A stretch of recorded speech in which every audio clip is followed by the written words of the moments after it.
Você está na tempestade. Bem-vindo ao Cúpula Cast.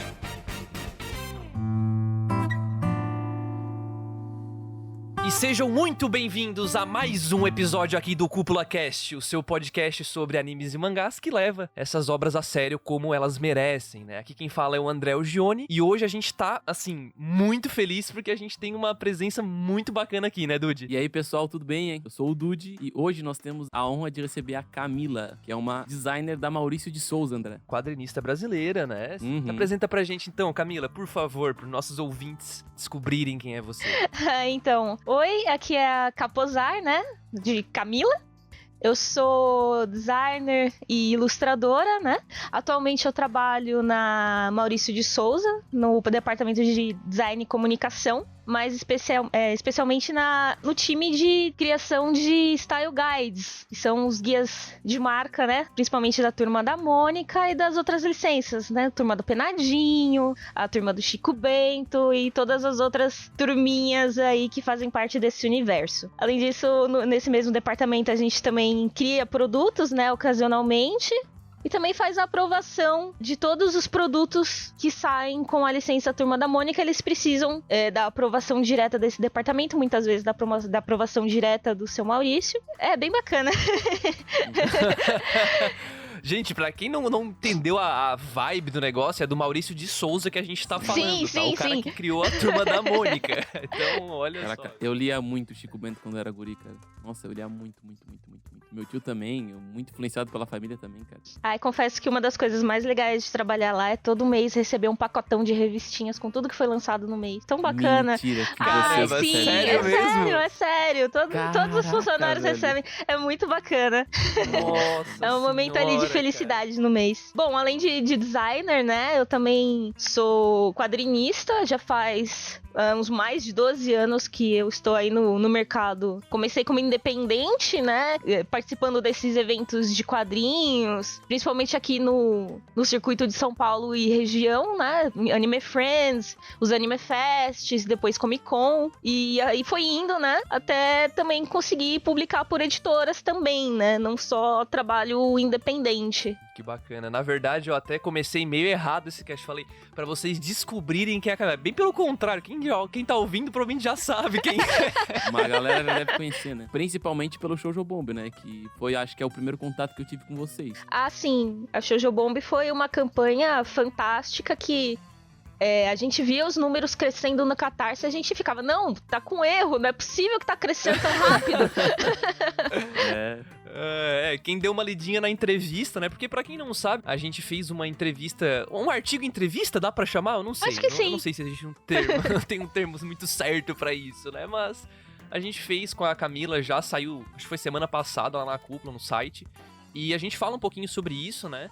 A gente com certeza vai entrar nesse assunto também ao longo do cast, então a gente só deu aqui um preview do que estava acontecendo, do que acontecerá. E, bom, eu acho importante também reforçar, a gente estava até em off falando um pouquinho do cast, né? Do porquê gravar esse cast, por que a gente ficou tão feliz com a Camila ter aceitado o convite e tal. Porque aqui na Cúpula a gente sempre quer tirar um pouco daquela... Meu Deus, eu esqueci de novo, gente. É a síndrome de vira-lata? Visão de cachorro. Acho que é síndrome de vira-lata, né? Acho que eu me equivoquei aqui. Mas é também pro pessoal enxergar um pouco mais a produção nacional, né? O pessoal tem muito costume de sempre olhar pra fora. E às vezes a gente olha tanto pra fora que a gente não percebe o que tem aqui dentro, sabe? Eu acho que é legal a gente saber que existem oportunidades bacanas aqui, não só como quadrinista, mas na carreira de ilustrador e de designer, que às vezes as pessoas... Elas acham que são carreiras muito difíceis aqui, mas é porque elas não conhecem tudo que a gente tem aqui e o quão ampla a área é e o quanto é bacana as oportunidades que a gente tem aqui dentro mesmo. Assim como qualquer área vai ser difícil, Sim. né? Não é que é... não, de forma alguma. Não é que é fácil, né? Mas é muito legal isso porque aquela história mostra que, poxa, você pode encontrar como consumidor, né? Como leitor, você pode encontrar aqui obras legais e conhecer autores e autoras legais, só que ao mesmo tempo tu também pode produzir aqui, né? Tu pode ser incentivado a virar um quadrinista aqui, ou virar um ilustrador, um roteirista, quem sabe, de uma história em quadrinhos também. Então, é bem legal, não só história em quadrinhos, né? A gente pode até, quem sabe, né? Aqui no Cúpula Cast um dia a gente pode entrevistar mais pessoas, né? E, enfim, é a nossa ideia. A nossa ideia é criar uma cadeia de entrevistas mesmo, e a Camila é a nossa primeiríssima convidada. Que honra! Não, a honra é nossa. Com certeza. Bom, então esse cast, na verdade, ele vai seguir um formato um pouco diferente do Cúpula Cast. Espero que vocês que estão ouvindo não estranhem ou gostem, né? Deixem o seu feedback depois. Mas a ideia vai ser seguir um formato um pouco mais de entrevista mesmo, né? Penso porque tanto eu quanto o Dude queremos aprender com a Camila aqui, né? Uma pessoa muito experiente na área, conhecer melhor também a Camila, e a gente quer muito que vocês que estão ouvindo a gente também possam conhecer um pouquinho mais sobre ela, sobre o mercado editorial brasileiro, que a gente vai conversar sobre isso também. E além de sobre a Camila, sobre as obras da Camila, né? Que a gente vai conversar um pouco mais pra frente. E não são poucas ainda, né? Não são poucas.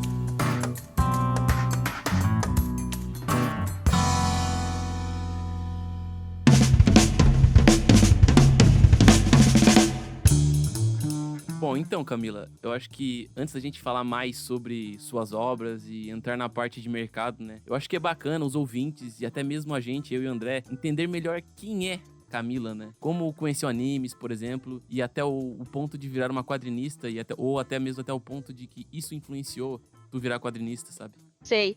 É aquela questão, né? Eu acho que eu fui... Toda criança gosta de desenhar, né? Todo mundo, quando... Enfim, é pequeno, adora rabiscar as coisas e tudo mais. Eu posso dizer que eu sou a pessoa que não parou de desenhar, né?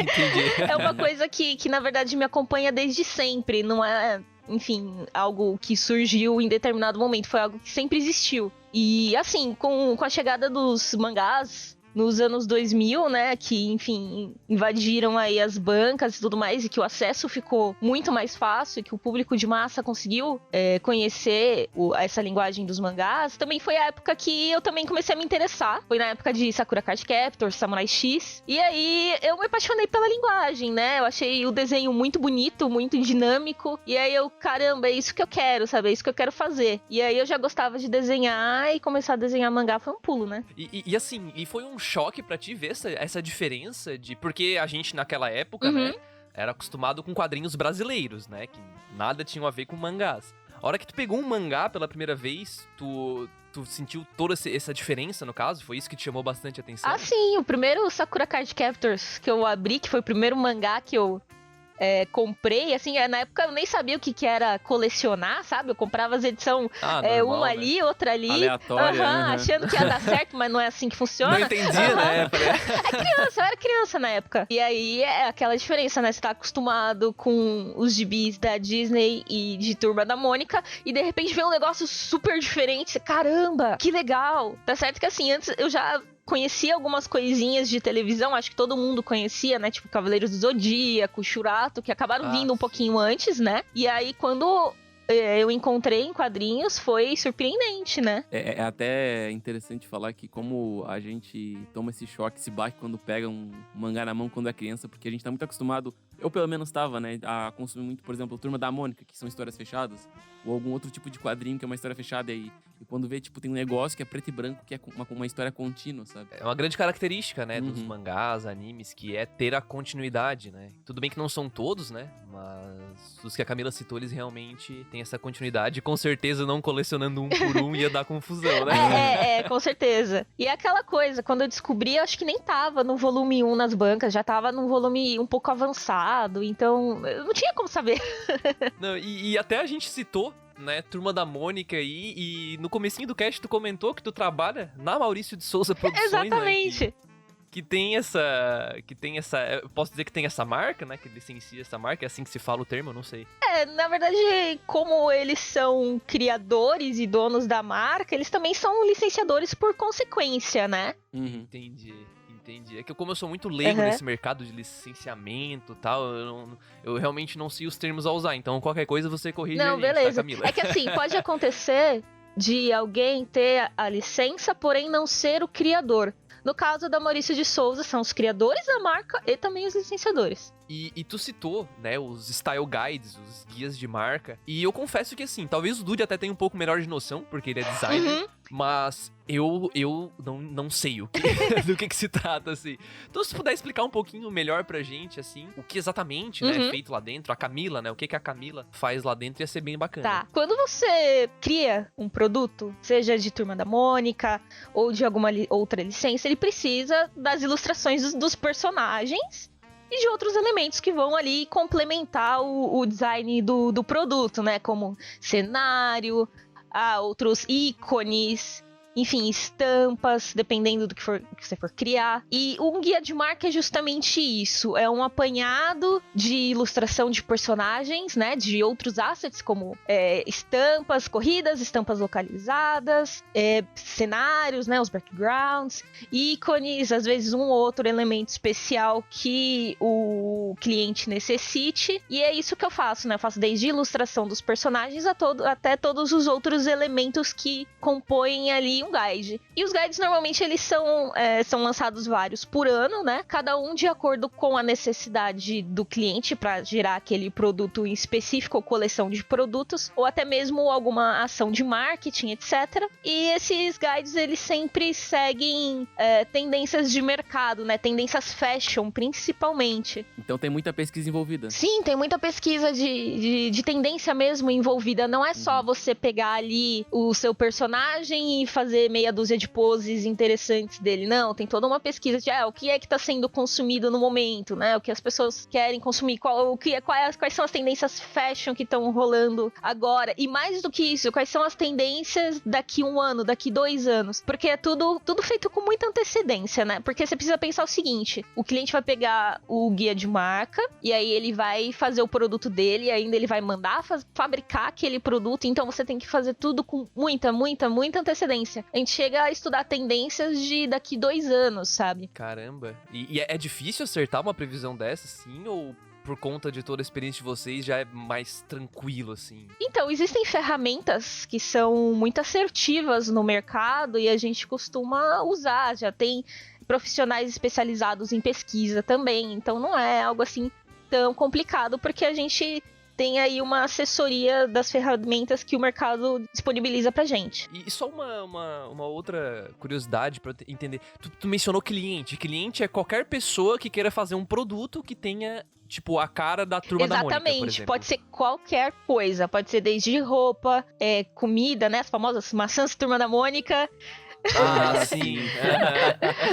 Entendi. Pode ser bastante roupa, né? Que tem. É o que mais chega pra gente lá. Tipo, caderno também. Papelaria, roupa de casa, né? Tipo, lençol, edredom, essas coisas. Eu fico admirado, tipo, todas as áreas que tu pode, tipo, estampar uma marca, sabe? Tipo, de maçã a caderno, a roupa. De maçã a caderno, cara. Muito doido isso. Muito massa. Não, é o que você puder, assim, e o que também estiver dentro das diretrizes da marca, né? Porque você também, por ser uma marca infantil, você não pode querer fazer qualquer coisa ali, porque você tá lidando com um público sensível, né? Sim, realmente. Não dá pra tirar pra todo lado, né? Uhum. Mas legal, beleza. Muito obrigado por esclarecer esse ponto. Eu sou muito leigo nisso.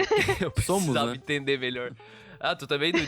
Eu sou meio leigo também nessa parte de voltada mais para esse âmbito de licenciamento e tal. Na verdade, é uma área que vem crescendo muito no Brasil e ela existe com força há pouco tempo aqui. Se você observar o mercado de produtos licenciados, há quanto tempo você consegue ir numa loja de roupa e comprar uma camiseta do Batman, sabe? Adulto. Não é tanto tempo assim. Tirando não sei, chama de produto pirata também? Sim.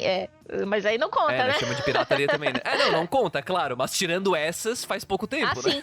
Muito pouco tempo. Apesar de ser ruim e ser errado, o pirata, ele acaba dando um sinal de, olha, dá pra vender isso. E aí os oficiais, eles, olha, tá vendendo pirata, então, né, o oficial vai vender também. Mas é errado. Exatamente. Existem artigos gringos, brasileiros falando sobre isso. Acho que a gente não vai entrar no mérito da pirataria aqui. É feio, não façam. Esse é um buraco pouco muito fundo. É muito fundo pra cavar em 1 hora de conversa. É verdade, concordo.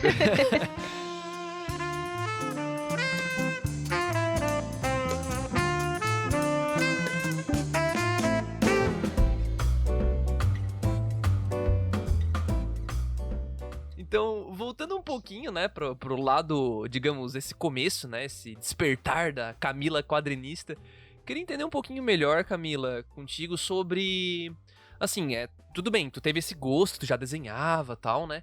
Mas eu queria saber, assim, né? Se tu lembra também, provavelmente lembra, qual foi o primeiro passo pra se profissionalizar dentro do meio de quadrinhos, né? Eu digo, tu foi fazer um curso, ou tu conversou com alguém, tu teve nossa, é verdade, eu posso fazer um quadrinho meu? E como que tu deu esse primeiro passo? Se tu foi fazer um curso de como escrever uma história, ou se foi aprender a desenhar melhor, não sei. Então, na realidade, quando eu conheci os mangás, eu notei que, putz, eu também posso fazer uma história em quadrinhos. Foi meio que ali naquele momento tudo junto, né? Do tipo, não só a questão, posso desenhar estilo mangá, sabe? Mas eu também posso contar histórias. Eu também sempre gostei de contar histórias, essa coisa toda. Então, veio tudo meio que junto, né? Mas, assim, em questão de profissionalização, no ensino médio, com os meus 16 anos, eu fiz um curso técnico de design gráfico, né? Nas escolas técnicas mesmo que tem aqui em São Paulo. E aí eu entendi que... Eu já sabia, né, que era essa carreira que eu queria seguir pra minha vida, mas depois desse curso eu tive certeza que era isso que eu queria fazer, tipo, pra sempre, sabe? Nossa, que bacana. Descobri o Nova, né? O que queria fazer. Uhum. Me acho uma pessoa bastante sortuda, né? Por decidir cedo. Uhum. E aí, logo depois do ensino médio, eu já engatei na faculdade. E aí eu sou formada em artes visuais aqui pela Universidade Estadual de São Paulo, Unesp. E é isso. Isso é bem legal quando a gente se resolve cedo. Mas isso acho que é um caso à parte também. Nem todo mundo se A resolve. maioria, né? A Nem grande eu sei maioria. ainda o que eu quero. Posso estar trabalhando, gosto do que eu faço, mas olha, é difícil bater o pé e dizer assim, não, é isso aqui que eu quero pra minha vida. Mas acho que também não tem nada de errado em você perceber depois o que é que você quer, sabe? Eu acho que o importante é que quando tu descobrir, tu tem que ir atrás, sabe? Uhum. Não tem que, tipo, fazer desculpinha ou inventar barreira. Ter medo, né, de Aham. dar esse passo, né? Muito legal mesmo.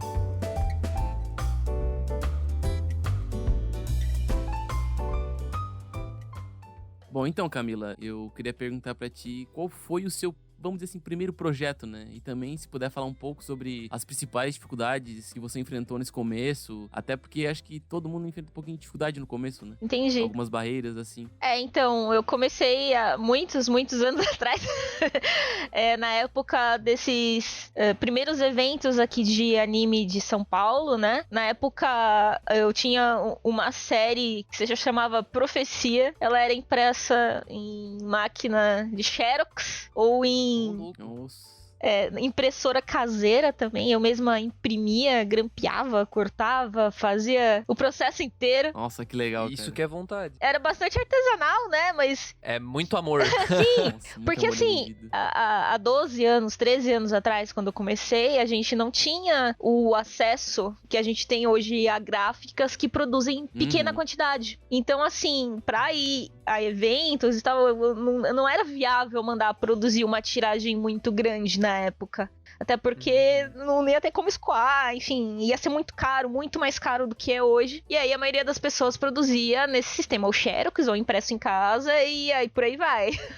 Já trabalhei em gráfico e sei muito bem como esse negócio de tiragem pequena. Às vezes algumas empresas, elas dão essa liberdade do cara fazer uma tiragem pequena, mas tem outras empresas geralmente que só trabalham com grande escala pra não ter prejuízo. Sim. Então, É por causa do maquinário, né? Que não vale a pena pra eles parar a produção de uma coisa, enfim, uma tiragem maior pra produzir pra menor, né? Um negócio assim. Fora aproveitamento de papel e outras questões técnicas aí que, enfim, são mais complicadas. Mas hoje você tem gráficas online, inclusive, que você consegue mandar um PDF e você tem aí em 2 semanas a caixinha dos seus impressos na sua casa, sabe? E isso era um sonho naquela época e era uma coisa que a gente não tinha.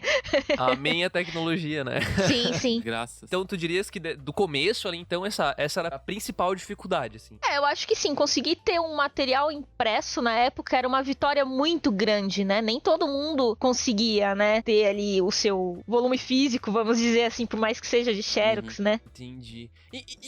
Desculpa, mas 10, 12 anos atrás a gente tinha outra maneira de entregar sem ser impresso? Tipo, já tinha digital, assim, eu tô boiando aqui agora. Então, gente, tinha os fóruns, os extintos fóruns. Ah, entendi. Aí você produzia, digitalizava o negócio, passava assim e botava no fórum, é isso? É. Ah, Mas daí entendi. tu escaneava geralmente o que tu desenhava e daí passava pro computador, ou geralmente tu fazia no computador já na época, tu já, tipo, se arriscava no Photoshop, assim? Então, o Photoshop ele já existe há muitos, muitos anos, né, na 20 verdade. anos, mais ou menos. Exatamente. Então, assim, na época eu fazia tudo na mão porque eu não tinha uma pen tablet. Então, eu dependia disso, mas eu tinha um scanner, então eu fazia tudo na mão, escaneava, tratava as páginas no Photoshop e depois compartilhava nos fóruns que eu participava, né? Nossa, que Nossa, legal.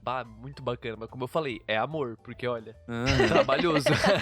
Ah, mas era uma época muito boa. Eu até sinto falta dos fóruns, né? Eles acabaram morrendo depois de um tempo, mas era divertido, era bacana. Bom é que rolava sempre uma interação, né? Tu criava uma comunidade ali dentro e todo mundo se apoiando, imagino. Várias pessoas desenhavam também e faziam histórias em quadrinhos também, né? E tava sempre colhendo feedback um do outro e acho que era um crescimento bem bacana, né? Posso estar enganado, não participei dos fóruns, mas eu imagino que seja algo assim. É isso mesmo. Tinha várias comunidades de artistas, né? E cada um ali com seu fórum, e a coisa ia crescendo, ia chamando mais gente. E as pessoas interagiam mesmo, elas tinham realmente muito interesse. Não era uma coisa que passava no seu feed do Instagram ou do Facebook, não sabe? era superficial, né? Parece. Não, as pessoas elas demonstravam um interesse maior, porque não tinha essa coisa de redes sociais. A gente até tinha um Orkut um tempo depois, mas não era a mesma Voltou, coisa. Voltou.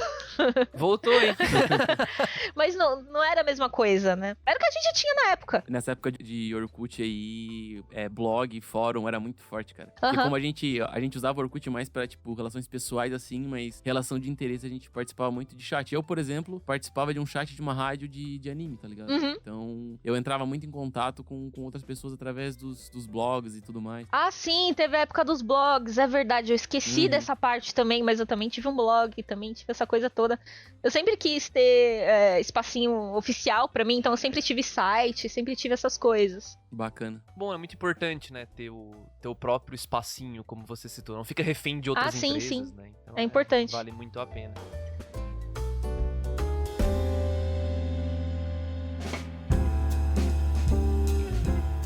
A gente vai dar sequência aqui. E como é a relação de editor-autora, né? Também existe um editor específico que fica te acompanhando, como vemos em animes, como Bakuman, por exemplo, ou não é bem assim?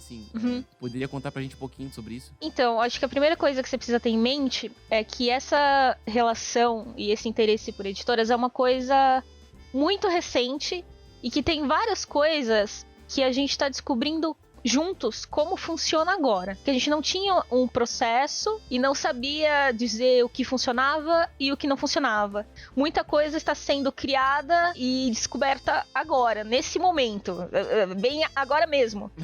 No dia de gravação desse episódio, pessoal. Se você tá ouvindo isso em 2030, É verdade, sim, hoje, em 2020, agosto, porque por ser uma relação muito nova desse interesse pelo material autoral no Brasil, então assim, nesse primeiro momento, por exemplo, os interesses estão voltados mais para obras que já estão prontas e finalizadas ou em vias de finalizar. Então você acaba tendo uma participação de edição um pouco diferente de que se o editor entrasse desde o começo na etapa de concept, né? Você acaba tendo ali mais uma adaptação do material, uma adaptação de texto, algumas sim correções em alguns pontos que são cruciais, mas ela não é uma interferência tão grande quanto se o editor tivesse entrado ali na fase de conceito da história. Mas é uma coisa, como eu disse, tá sendo criado agora, então a gente tá descobrindo como funciona pro Brasil, né, agora. Vocês estão meio que se moldando e se adaptando ao mesmo tempo, assim. Sim, é bem isso. é complicado que não tem um benchmark pra seguir, né? Porque você não tem como olhar pra alguém de fora e falar, poxa, vamos pegar aquilo que tá lá e olhar e fazer aqui. Até tem.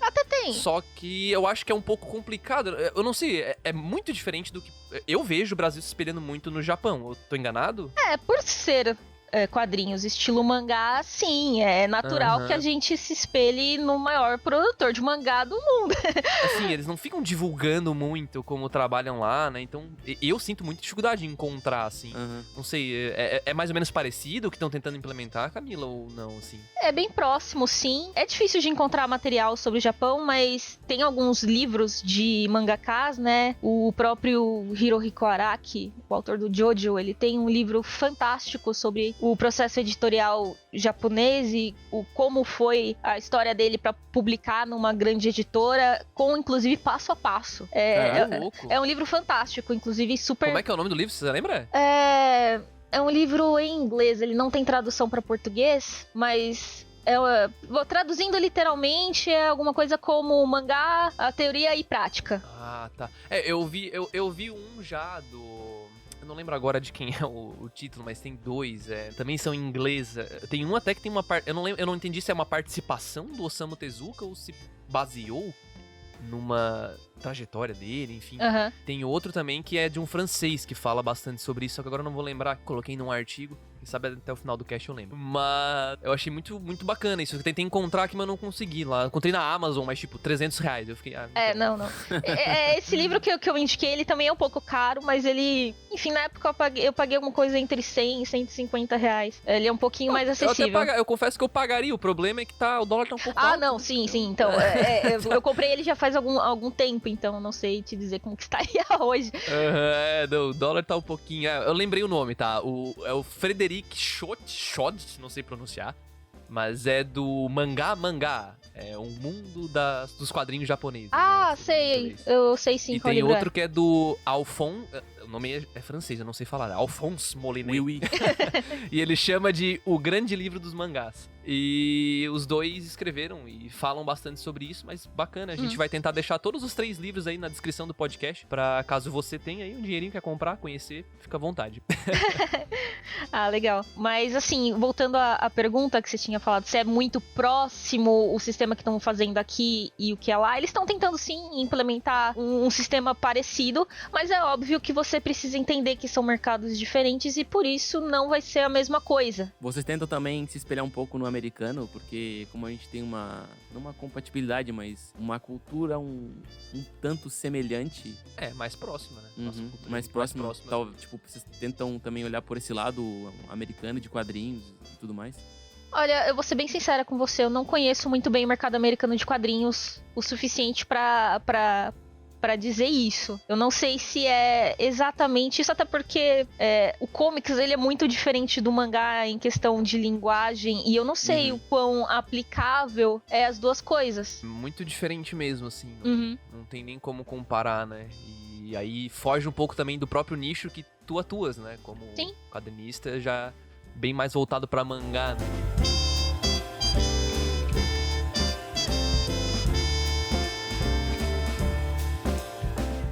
Nessa linha, tá? Lembrando, eu sou muito leigo, então eu posso fazer umas perguntas meio besta aqui, mas... Não, imagina, nenhuma pergunta é besta. Beleza.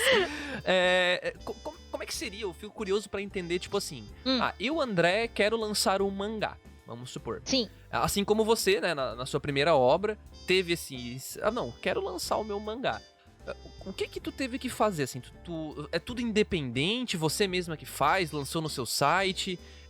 existe um contato com o editor. Hoje, né, tá começando esse papo com a editora, pelo que tu tava falando. Mas eu queria entender um pouquinho melhor, assim, qual seria esse primeiro passo, digamos assim. Pelo menos o que você deu. Eu acho que você precisa primeiro entender o que é que você busca com o seu próprio projeto. Você busca alcance, sabe? Atingir pessoas? Se for isso, de repente publicar na internet, distribuir de graça, mais interessante. Você busca, não sei, renome, prestígio, de repente ir atrás de uma editora que tenha ali um know-how de distribuição e de marketing maior do que o seu, possa ser mais interessante. Você quer isso só pra se divertir? Então talvez fazer independente e distribuir pros amigos, pra família, seja o seu caminho. Tudo depende do que você busca com o seu projeto, né? Não tem uma opção só. Tudo depende do que você espera. Na minha cabeça é muito confuso. Tipo, vamos supor, tá? Se não for o exemplo de produzir pra se divertir ou por autossatisfação pra divulgar pros meus amigos, colegas próximos, enfim. E se não for também pra divulgar na internet, eu quero com uma editora. Eu faço o quê? Eu pego o telefone, ligo pra JBC e falo, oi, queria fazer uma reunião aqui pra apresentar a minha obra. Eu não consigo entender como chega nesse ponto, entendeu? Como eu disse pra você, isso tudo é muito novo e algumas coisas a gente tá descobrindo como vai acontecer nesse momento. Mas assim, existem diversos caminhos. Muitas editoras já têm canais próprios pra receber os originais e pra fazer esse tipo de avaliação. Então você provavelmente vai lá entrar no site da editora que você quer e vai tentar achar ali o canal que você faz esse contato. Você também pode tentar mandar na cara e na coragem, sem ter sido solicitado, mas provavelmente aí as chances de olharem o seu material vai ser um pouquinho menor. Não tô falando que é impossível, mas vai ser talvez um pouquinho mais complicado, né? É aquela coisa, né? Se a editora não está solicitando material e você tá mandando um material não solicitado, você precisa ter um pouquinho de paciência. Uhum.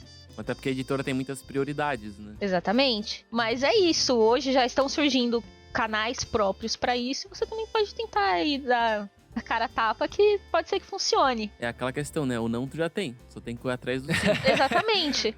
Eu trabalho muito, sou vendedor, né? Então eu trabalho muito nessas e eu não, tu já tem, cara. Então diferente vai na fé. Diferente de outros países, né? Mesmo do Japão e também dos Estados Unidos, em que a gente tem agentes literários e agentes para ilustrador, a gente não tem isso num grande tamanho aqui no Brasil. Então acaba sendo meio que o autor mesmo que precisa fazer esse caminho, né? Não vai ter uma outra pessoa para fazer isso. Então acaba que você precisa demonstrar o interesse e ir atrás do que esperar chegarem até você. Chegarem até você provavelmente vai ser a última coisa que vai acontecer. A não ser que você já seja muito famoso e já tenha um trabalho muito bem estruturado, né? Que já represente alguma coisa no mercado. Caso contrário, é você mesmo que vai precisar aí ir atrás do seu caminho e das suas oportunidades. Você mesmo vai precisar cavar as suas oportunidades.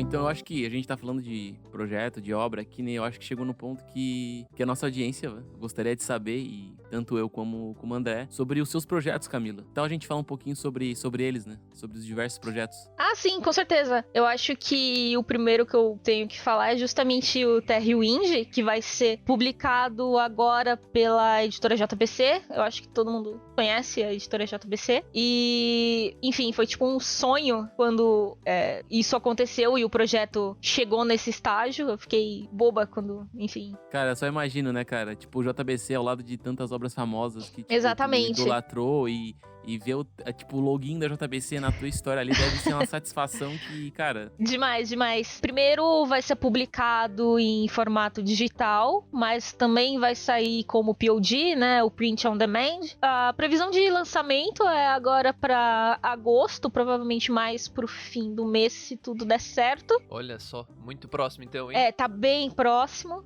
Legal. E é uma história estilo aventura medieval, fantasia, conta a história do Luca, que é um arqueiro, e ele é cego de um olho. Além disso, ele tem a habilidade de falar com os animais. Acontece que no reino que ele vive, ele justamente é esculachado por ser um arqueiro e ser cego. E aí, justamente, o maior sonho dele é poder sair desse reino e conhecer o mundo. Só que pra sair desse reino, ele vai ter que, enfim, enfrentar um torneio como bom todo shonen. Pra poder conquistar essa liberdade. O arco do torneio. Tem arco do torneio. Tem, cara. cara. Muito bom, cara. Eu tô assistindo God of High School agora, eu tô, meu Deus, cara. Bom, de Terrawind é isso, né? Eu tô extremamente orgulhosa, muito animada. Vai ter, inclusive, material novo, inédito, que vai sair diretamente pela JBC em formato digital. Inclusive, isso é um spoiler. Caraca. Mas podem... Exclusivo, André. Exclusivo com o Pulacast. Exclusivo com o Pulacast. Mas podem aguardar aí por muita coisa, porque na realidade o Terrawind ele começou como uma publicação independente, tá? Então assim, eu já tinha lançado ele em eventos, né, tipo Anime Friends, Comic Con, no formato impresso. Eu vi, tem até no teu site lá, né? Se exatamente. E tal. Inclusive tem a box, né, com a coleção completa lá na minha loja e tal. E aí rolou o interesse mútuo aí da JBC, e agora vai sair o formato digital. Claro que o formato digital ele vai ter extras que não tem na versão impressa anterior, vai ter muito conteúdo novo, então vai ser assim como um material diferente, né? Não espere a mesma coisa do digital no impresso. O que é bem legal, por ser, né, um material que já foi lançado antes. Além do Terrawind, eu tenho umas outras histórias mais curtinhas, né? Terrawind, ele é o meu maior título, né? São 2 volumes de 100 páginas cada. E aí as outras, elas são mais histórias de volume único, né? Tipo um one shot. Exatamente, estilo one shot. Aí tem A Torre, que também foi um dos principais trabalhos que me abriram portas, né? Porque com ele eu participei do Brasil Manga Awards, também da editora JBC, em 2016. E em 2016 eu fiquei no top 15 de melhores mangás do Brasil com esse título. Caraca. Foi bem bacana. E aí, enfim, é uma versão alternativa da história da Rapunzel, né? O que aconteceria se, de repente, ela tivesse que se salvar sozinha da torre. Olha só, que legal. premissa legal. E é bem aventura, assim, não é nada muito princesa, resgate a princesa, sabe? É justamente o contrário disso. A princesa se resgatando sozinha. Exatamente. Esse mesmo Legal. título, ele também foi premiado no concurso de mangás do Instituto Bunkyo, aqui de São Paulo, que é um instituto bastante famoso, né? Divulgador de cultura japonesa e de outras ações beneficentes também. Ele foi o segundo colocado nesse concurso. E, além da Torre, eu tenho o The Little Good Wolf, que eu chamo de Lobinho, carinhosamente. Eu ia gostar do título, hein? O Lobinho. O Lobinho. Que também segue a linha dos contos de fadas, né? E é uma versão alternativa da história da Chapeuzinho Vermelho, mas com uma pegada mais de romance e tudo mais. E o legal é que é uma história completamente em cores, né? Ela também foi uma história que eu fiz pra um concurso, dessa vez um concurso japonês, né? O Silent Manga Audition, que é um concurso que você manda histórias que não tenham falas pra não ter a barreira de linguagem na hora da avaliação. Caraca. Caramba! É muito legal. Eu vi o preview ali do The Little Good Wolf, mas eu não tinha percebido também não que tinha realmente percebido, não mano. tem... As falas são por imagens, né? Tem o balão, o pensamento. Olha só, E o legal que desse bacana. concurso, né, por não ter falas, qualquer um do mundo inteiro pode participar sem ter grandes problemas, né? Você não vai ter ali problemas de entendimento, né, na avaliação. Infelizmente, com essa história eu não ganhei nenhum prêmio. É um concurso muito, muito disputado, né? O mundo inteiro participando.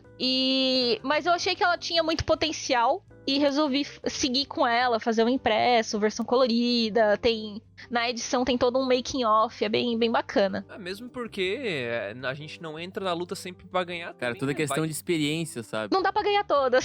Concorreu com o mundo inteiro, sabe? Olha que bacana. E desculpa, me pegou desprevenido, esse concurso japonês realmente faz tempo já que ele existe? Eu nunca tinha ouvido falar Faz dele. muitos anos que ele existe, normalmente são 2 edições regulares por ano, e em alguns anos existe uma 3ª edição especial que eles lançam, cada edição tem um tema específico e você precisa produzir dentro daquele tema.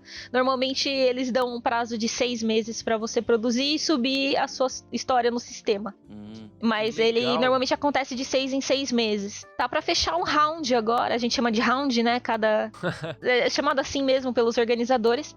Fechou recentemente, fechou agora em 31 de julho. Então deve estar. O próximo round já deve abrir em breve. Mas é um concurso regular. Inclusive, alguns brasileiros já ganharam e o prêmio do concurso.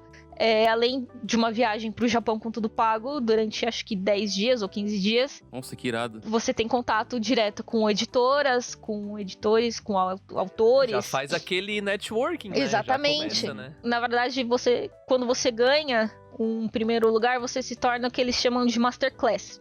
E aí você tem ali uma série de benefícios além da viagem e tal. Você recebe trabalhos, enfim. É bem bacana. É um concurso muito complicado, que exige muita dedicação, né? Existem 2 formas de se ganhar o concurso, que é ficando em primeiro lugar ou acumulando pontos suficientes pra chegar num determinado estágio, né? Quer dizer, então, quanto mais tu participa, mais pontos tu acumula, porque a tua obra geralmente gera uma quantidade de pontos e daí, nossa, que legal. Exatamente. Isso incentiva, tipo, a criadores a mandarem mais e mais e mais, né? É isso. Só que assim, exige muita dedicação, porque criar uma história em quadrinhos não é uma coisa rápida. E 6 meses é um tempo bastante curto pra você criar. Então, se você quer participar sério desse concurso, você precisa, basicamente, se dedicar o ano inteiro sem pausa. E aí fica um pouco complicado conciliar os outros projetos autorais com os projetos do concurso, porque o concurso concurso tem tema, então você não pode fugir desse tema, você precisa criar especialmente por concurso. Sim, não pode fazer antes, Não, né? não pode, não tem isso. Você tem que criar naquele período. Então acaba sendo bastante difícil até ganhar esse concurso, mas já houveram sim alguns brasileiros que ganharam, né? O Max Andrade ganhou, a dupla Eu de Tênis, a Giovana e o Paulo ganharam. Teve mais um brasileiro recentemente. Enfim, não vou lembrar o nome dele. Parece que ele ganhou numa dupla junto com uma moça portuguesa. Porque assim, é um concurso mundial, então você consegue fazer parceria com qualquer um, em qualquer lugar do mundo, né? Uhum. E é difícil porque tu tá dispondo do recurso narrativo mais simples, que é o diálogo, né? Sim. Imagina, quando a gente pega uma obra que é bem expositiva, né? Tipo, o diálogo conta tudo sobre ela, sabe? Sim. E tem gente que tem... Bom, a gente assiste muito anime, né? Tem muito anime que o roteiro chega a ser meio até tosquinho, né? Porque tudo é através do diálogo, né? O cara Sim. não consegue usar o ambiente pra contar a história. E nesse concurso tem que usar só o ambiente, os personagens e reações. Não, mas é bem bacana, assim, quem tem oportunidade de participar. A última vez que eu participei provavelmente foi em 2018, porque como as coisas aqui no Brasil dos meus títulos autorais começaram a andar e começaram a dar muito certo, eu acabei deixando esse concurso um pouco de lado. É natural que às vezes isso aconteça. Mas tu pensa em participar de novo? Eu quero, eu gostaria sim, os temas são sempre muito legais e a oportunidade de repente ganhar uma viagem e todos os contatos que a gente consegue lá é sempre muito interessante, mas é mais aquela questão, será que eu consigo me programar? Será que eu consigo conciliar o trabalho com os meus autorais, com o concurso? Sabe? Inclusive tu citou isso naquela entrevista artigo que a gente fez, né? Sim. Que o maior problema atualmente é conciliar tudo, né? Trabalho são 2 trabalhos, né? Então ter esses 2 trabalhos é complicado, é mais difícil. E a gente também tem a Shoujo Bomb, né? Que foi por onde o Dude conheceu e foi assim que a gente chegou em ti. Se puder falar um pouquinho sobre ela também, acho que é bem legal. Sim, com certeza. A Shoujo Bomb, ela facilmente é um dos projetos que foi mais longe em questão de financiamento coletivo, né? Ela foi feita através do Catarse, mas a divulgação em massa que a gente teve foi algo, assim, surreal. Apesar de que eu acredito que isso só aconteceu porque todas as integrantes, né? São 6 integrantes contando comigo. A gente se esforçou muito pra movimentar cada uma a sua fanbase, pra movimentar ali, cada uma é de uma região do Brasil, então a gente tem pessoas de Brasília, tem pessoas do Nordeste, tem gente aqui em São Paulo, no interior de São Paulo, e a gente, justamente por ser tão diversificado e a gente conseguir atingir tantas pessoas diferentes, cada uma fazendo a sua parte do trabalho, que a gente foi tão longe. Até a Crunchyroll apoia vocês, né?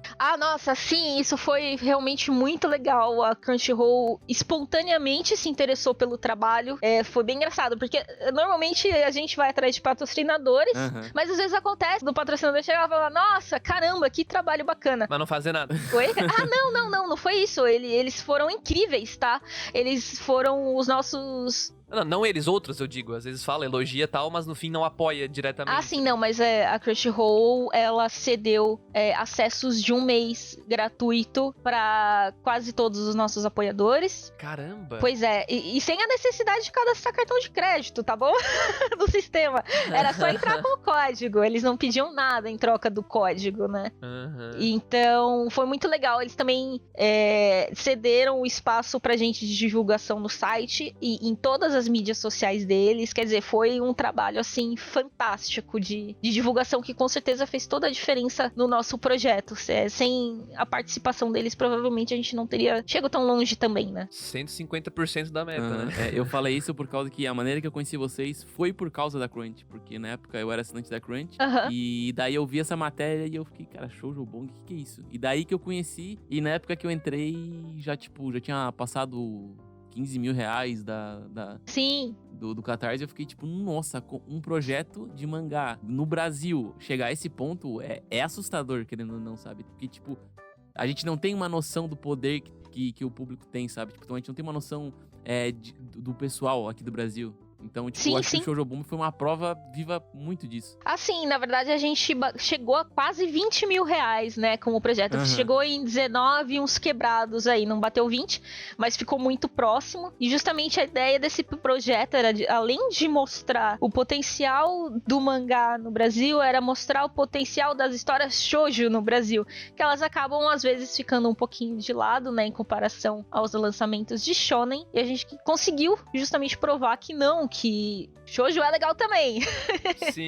É muito pelo histórico do Brasil, né? A gente conversou no comecinho do cast que o que vinha era Shurato, Cavaleiros, Sim. Dragon Ball. Então o pessoal cresceu com isso e hoje em dia o que mais é famoso é Naruto, é Black Clover, é coisa assim, né? Mas tá mudando, Uhum. concordo. Mas O é Shoujo muito Bomb com aquela... certeza foi representativo. É muito aquela questão, né? As pessoas, às vezes, elas têm uma visão, talvez, um pouco equivocada do que é o gênero shoujo, né? O gênero shoujo não quer dizer que não é uma história de aventura, não é uma história que vai ter, sabe, batalhas intensas. Quer dizer, vai ter tudo isso, sim, só que com uma visão um pouco diferente do shonen. Quando você pensa em shonen, a temática principal é sempre, eu vou superar a mim mesmo, é a amizade entre os personagens, é a rivalidade entre o personagem principal e aquele outro Sasuke da vida, tá ligado?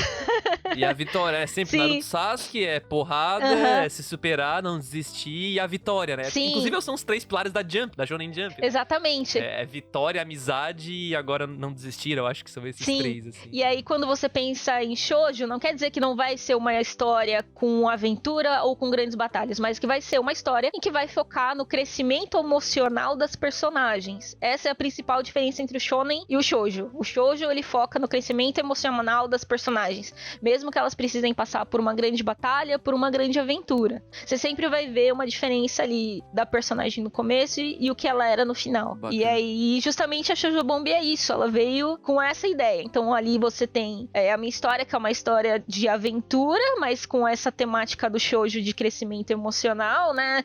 A bruxinha Violeta precisa salvar a irmã dela que foi envenenada, e aí ela acaba encontrando uma criatura misteriosa no meio do caminho, com cabeça de caveira, e enfim, ela fica assustadíssima, mas precisa vencer essa batalha, digamos assim, pra salvar a irmã. E as outras histórias também seguem na mesma linha, né? Você tem histórias de aventura medieval, tem histórias inclusive de esporte, de romance, obviamente, porque tem que ter. Tem que ter, né? Bom, eu Óbvio. gosto. Tem outras histórias com um teor mais psicológico e tal, mais filosófico. Enfim, é um pouquinho de tudo, tentando aí também trazer um pouco da brasilidade pra dentro das histórias, né? Então você tem ali, por exemplo, divindades brasileiras, você tem ali um cenário brasileiro. É bem interessante. Eu até queria Legal. aproveitar e perguntar, eu não sei nem se você pode falar, mas a gente pode esperar um Shoujo Bomb 2, uma continuação? Vocês têm pensado nisso? Tipo, em seguir pra frente com o projeto? Não, na realidade esse foi um projeto de volume único, né? A ideia fosse que fosse só uma edição mesmo, a gente se juntou e criou essa coletânea, mas a princípio a ideia não é ter ali uma Shonen Jump, digamos assim, tá? É só foi uma coletânea. Não, mas eu digo mais, tipo, também, né, você e as garotas fazerem mais projetos juntas, sabe? Porque é aquele esquema, tipo, união faz a força, né? E a união de vocês foi muito forte. Assim, pode ser que isso aconteça no futuro, mas cada uma também tem seus próprios outros projetos, né? Então, precisaria dar um jeito de conciliar tudo. Mas uma coisa interessante é que muitas das autoras que iniciaram uma história fechada, né, um one shot pra Shoujo Bomb, elas têm interesse em continuar a história, como é o meu caso também. Eu tenho interesse em continuar a história da Demon Witch, e provavelmente isso vai acontecer muito em breve. Então, Olha ali só, foi o meu. começo de muitas coisas, né? Apesar de todas as histórias serem histórias fechadas dentro da Shoujo Bomb, todas elas têm potencial, na verdade, pra se tornarem uma série.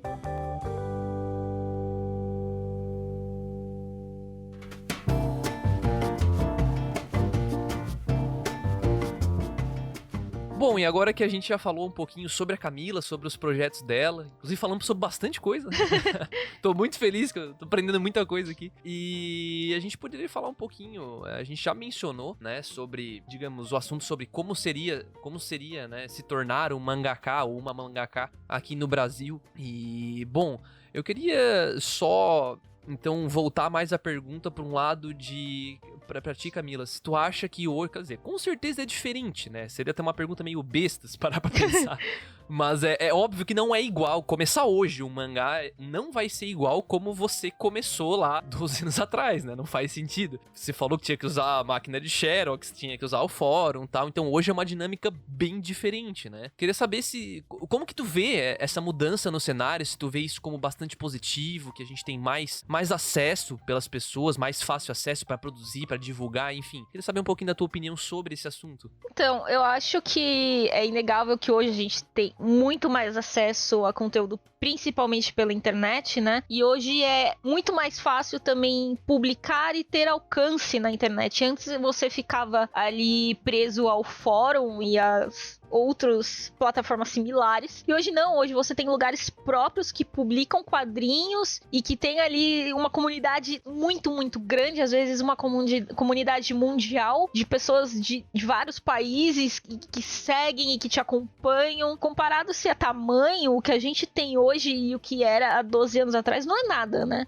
Hoje você tem plataformas como o Tapas e o Webtoon, em que você tem a capacidade de publicar tanto em português quanto em inglês, em outras línguas, e permitir que outras pessoas façam a tradução, uma fan tradução, né, do seu material. Isso é muito legal. Muito show Isso de bola, muito cara. legal. Sim, isso é fantástico, porque você acaba atingindo um público extremamente maior do que a gente atingia há 12 anos atrás e de uma forma muito simples, né? Você consegue subir o seu material ali nessas plataformas e ter um alcance muito grande. Claro que assim, depende de divulgação, não é só jogar ali o seu material e esperar que as coisas funcionem, porque também não é assim. Mas se você faz ali o seu trabalho de divulgar e de sempre atualizar e de manter um ritmo de publicação, né, de ser periódico e tudo mais, dá pra ir muito longe, muito mais rápido e muito mais fácil do que há 12 anos atrás. Pra mim, isso aí é o futuro. Sim, eu também acredito nisso.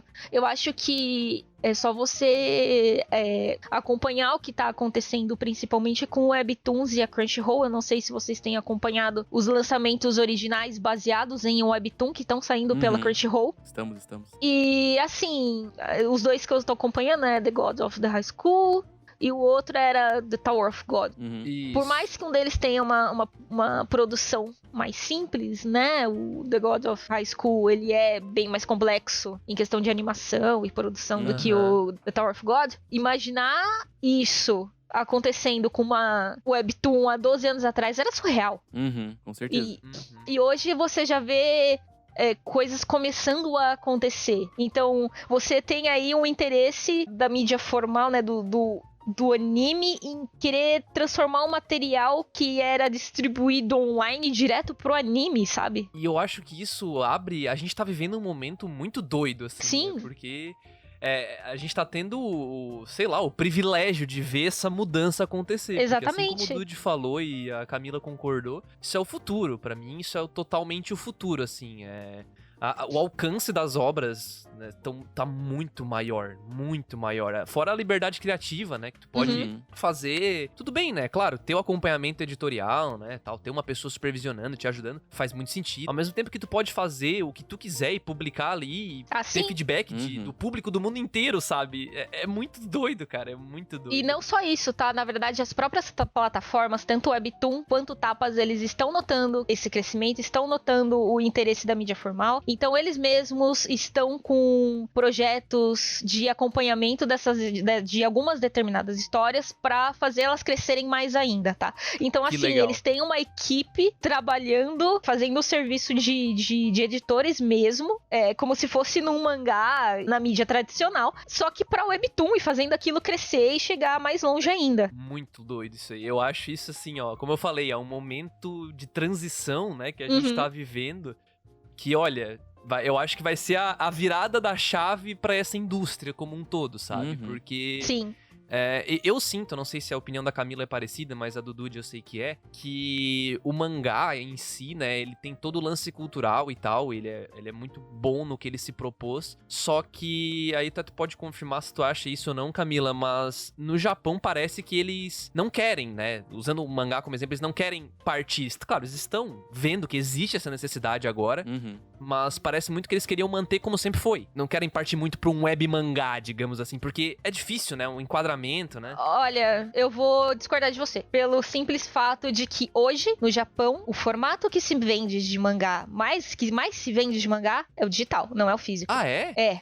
E no ano de 2020, final de 2019, as editoras fizeram um levantamento, né, e divulgaram para o público. E esses dados estão abertos, vocês conseguem achar isso em qualquer lugar. Que pela primeira vez na história, as vendas de digital no Japão superaram o físico. Caraca. Ah, eu vi o do streaming, eu vi uma notícia do streaming, mas do mangá eu realmente nunca tinha encontrado. Olha só, cara. Uhum. Pois é, então. Tá mais na frente do que eu achava, então. Sim. E assim, se você parar pra analisar, inclusive a própria Jump tem um aplicativo que você consegue, inclusive, ler alguns capítulos de graça. Uhum. Eu vi que eles disponibilizaram nessa quarentena vários capítulos de graça. É Manga Plus o nome, né? Exatamente. E aí, inclusive, já com tradução oficial pra inglês e espanhol. Caraca. Então, assim, essa vai ser uma coisa que vai mudar muito o mercado no mundo, não só no Japão. É uma coisa que tá começando lá, mas isso, né, vai ser sentido no mundo inteiro a partir do momento que você tem essas traduções oficiais saindo pela própria editora. Eu chego até a me arrepiar pensando assim, num futuro bem próximo, a gente, por exemplo, poder usar o aplicativo da Shonen Jump pra quando cair o mangá, cair a tradução já em cima do mangá e tá ali, tipo, todo mundo poder ler na mesma hora, sabe? E ao mesmo tempo a gente poder apoiar os criadores e apoiar a Jump. Entendeu? Sim, então, na verdade, a própria JBC, né, ela já tem um sistema de simulpub. O capítulo, ele é lançado no Japão e ele, no mesmo dia, já é lançado aqui no Brasil, em português, completamente adaptado para leitura digital. Como é que eu nunca ouvi Caraca, falar disso? Sério? Eu nunca ouvi falar disso. Nunca ouvi Eles falar têm disso. uma quantidade insana de títulos, assim. O novo Sakura Card Captors tá saindo assim. Tem vários outros títulos que estão saindo no simulpub. Eu sigo eles no Twitter, em tudo, nunca ouvi Eles falar Sério? eles não divulgam muito sobre isso. Acho que eu tô sabendo mais é por ti agora. Porque assim, eu vejo muitas publicações sobre isso, principalmente no Instagram e no Facebook, tá? O Twitter, eu confesso que é uma rede que eu não sigo, mas se vocês acompanharem de perto essas redes deles, vocês sempre vão notar fotos de celular ou de tablet com alguma imagem de mangá, e é justamente disso que eles estão falando. Eles estão falando, leia no tablet, leia no mangá. Ou, aliás, no celular. Realmente eu nunca tinha ouvido falar, assim. Na verdade, eu descobri que as editoras tinham plataformas digitais aqui no Brasil. Uhum. Por causa, não sei se você já ouviu falar do Mais de 8 mil, o blog. Sim, com certeza. Que ele tá sempre pegando no pé, né, das Uhum. editoras, que ele acha que o marketing que elas fazem é muito ruim, inclusive em cima das plataformas digitais. Então, Eu descobri assim.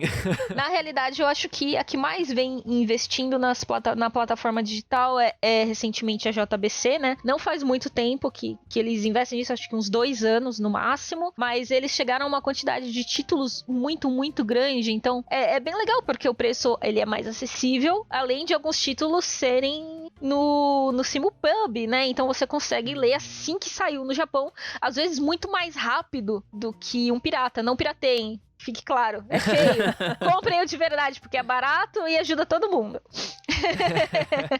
Mas é isso, eu acho que o digital ele tá crescendo muito, ele tem potencial para ser muito mais do que ele é hoje, né? Mas de novo, é uma coisa nova e é uma coisa que a gente precisa divulgar bastante e, enfim, fazer com que mais pessoas queiram consumir.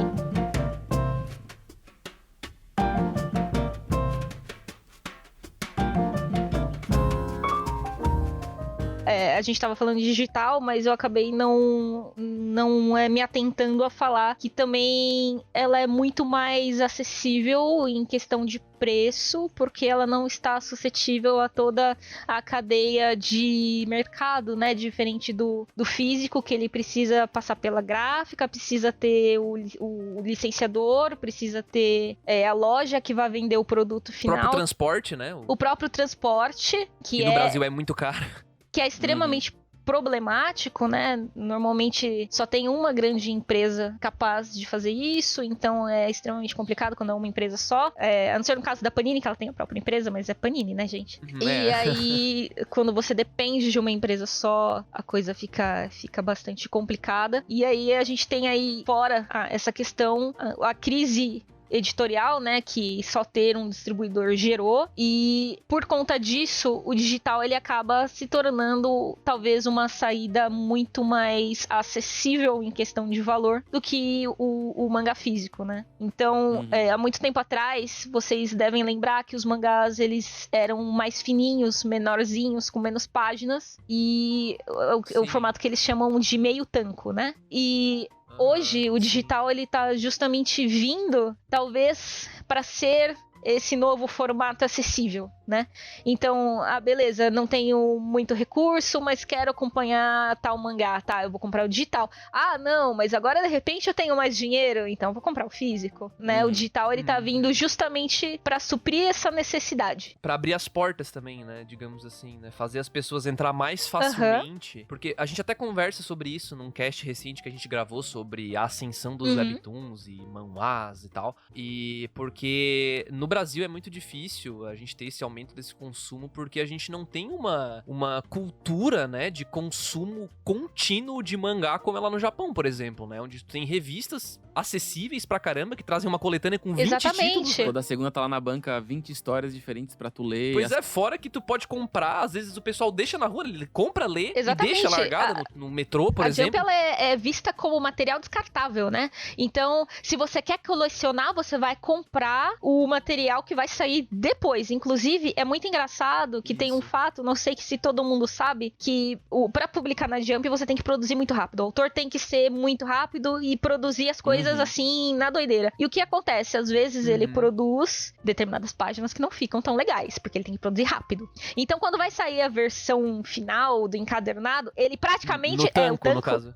Ele praticamente refaz. Tudo? Então, não tudo, Caraca. mas tipo cenário, assim, essas coisas? Tudo, desde ilustração de personagem, composição, tudo, muita coisa refeita.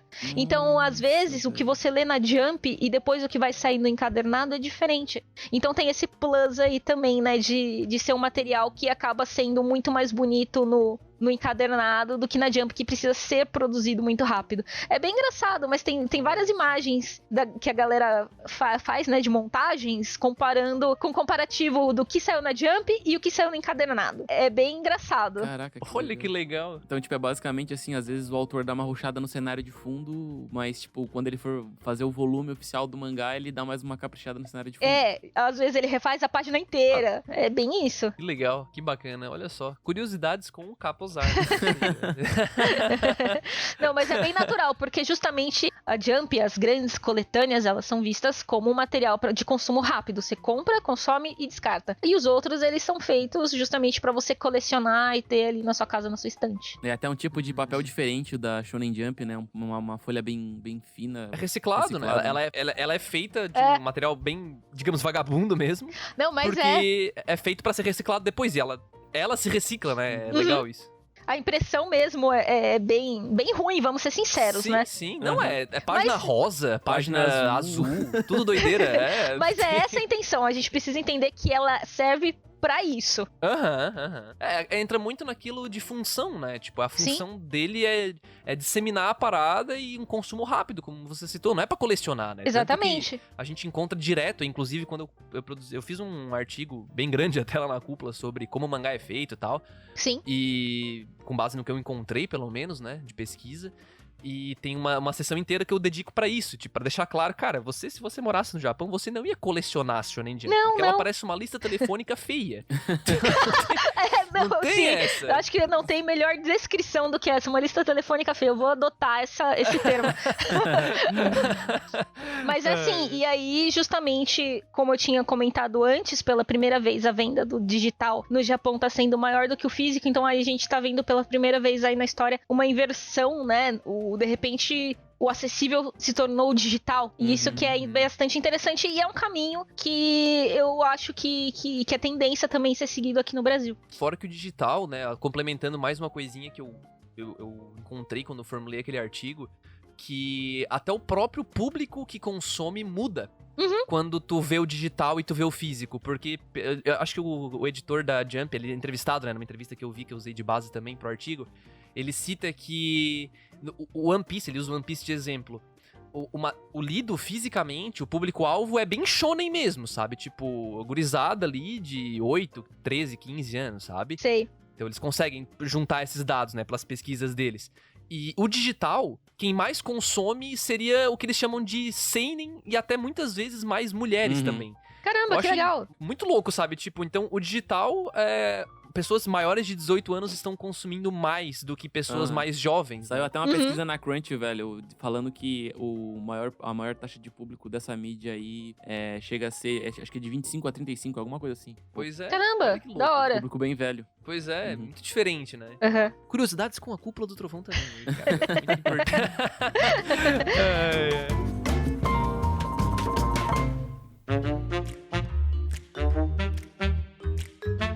Bom, pessoal, esse foi o nosso cast, então, de hoje. Ele foi um pouco diferente, vocês devem ter percebido. Apesar de que eu achei que fluiu muito bem. Eu achei que ia ser um pouco... Eu e o Dude ia ficar mais nervoso aqui, falando com a Camila. Aham. Ia sair um pouco mais robótico, mas eu acho que foi muito legal. Muito informativa, por sinal, André. Aprendemos muita coisa. verdade. E com certeza quem tá ouvindo aprendeu muito mais, velho. Fico feliz, fico feliz. A gente agradece muito a Camila por dar a chance pra gente, tá, Camila? De poder vir aqui e compartilhar um pouco da experiência toda, né? Seja das Aham. suas obras, como começou, os primeiros passos e até a opinião sobre o mercado, né? Que, poxa, a minha opinião e do Dude sobre o mercado é uma coisa. Agora, da Camila que tá lá dentro Aham, é e tá vivendo o muito negócio. mais show de ouvir, né? Muito mais legal de ouvir, com certeza. E bom, Camila, muito obrigado mesmo. Poxa, não, imagina, eu que agradeço demais o convite. Tô super feliz de poder participar, de verdade. Que bom, porque a gente tá muito feliz que tu participou. Bom, e agora dá um espaço pra Camila, então, apesar de que a gente já conversou ao longo do cast, eu acho que é válido dar uma relembradinha aí onde que vocês podem encontrar a Camila, acompanhar a produção dela, os trabalhos dela, novidades, né, sobre projetos, o próprio site dela, vai estar tudo na descrição do podcast, tá? Mas eu acho que é bacana pra quem tá ouvindo, às vezes tá ouvindo pelo Spotify, Deezer e Uhum. tal, também ficar sabendo. Então, Camila, fica à vontade aí pro seu jabá. Bom, acho que vocês podem me encontrar principalmente nas redes sociais, né? Tanto Instagram quanto Facebook. Principalmente no Instagram, eu sou mais ativa lá, o conteúdo chega primeiro lá. Então é só digitar o @Capozzar, né? CAHPOSZAR, que vocês me acham tanto no Instagram quanto no Facebook. Aí também tem o meu portfólio, né? O www.k-posar.com. A minha loja online também, vocês acham ali no meu portfólio mesmo, tem a aba loja, vocês conseguem ir direto pra lá. Também tem os links todos, né, na bio do Instagram, tem ali a Linktree, vocês conseguem acessar tudo sem muito problema. Uhum. E com certeza vai estar aqui na descrição também. Vai tá. Esse link eu não vou esquecer. Infelizmente esse ano não teremos eventos presenciais, né? Mas eu também tenho o hábito de sempre estar presente nos eventos de quadrinhos aqui, não só de anime e de mangá, mas de quadrinhos em geral, aqui de São Paulo e de região. Torcemos para que logo volte aí a gente poder ter os eventos e que seja seguro para todo mundo poder participar. E nesse momento vai ser fácil de me achar por aí.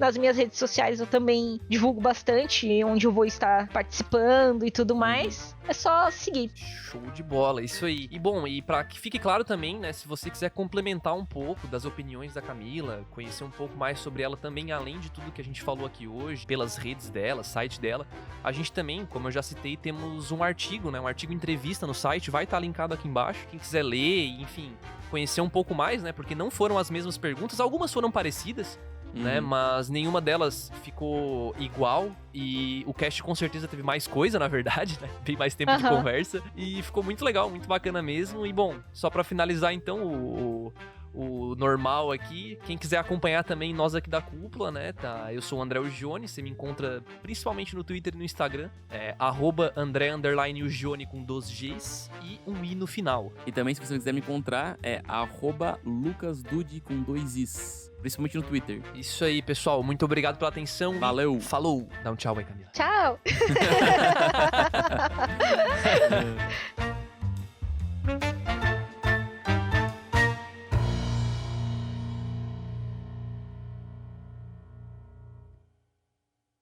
Esse podcast foi uma produção da Cúpula do Trovão. Acesse agora cúpulatrovão.com.br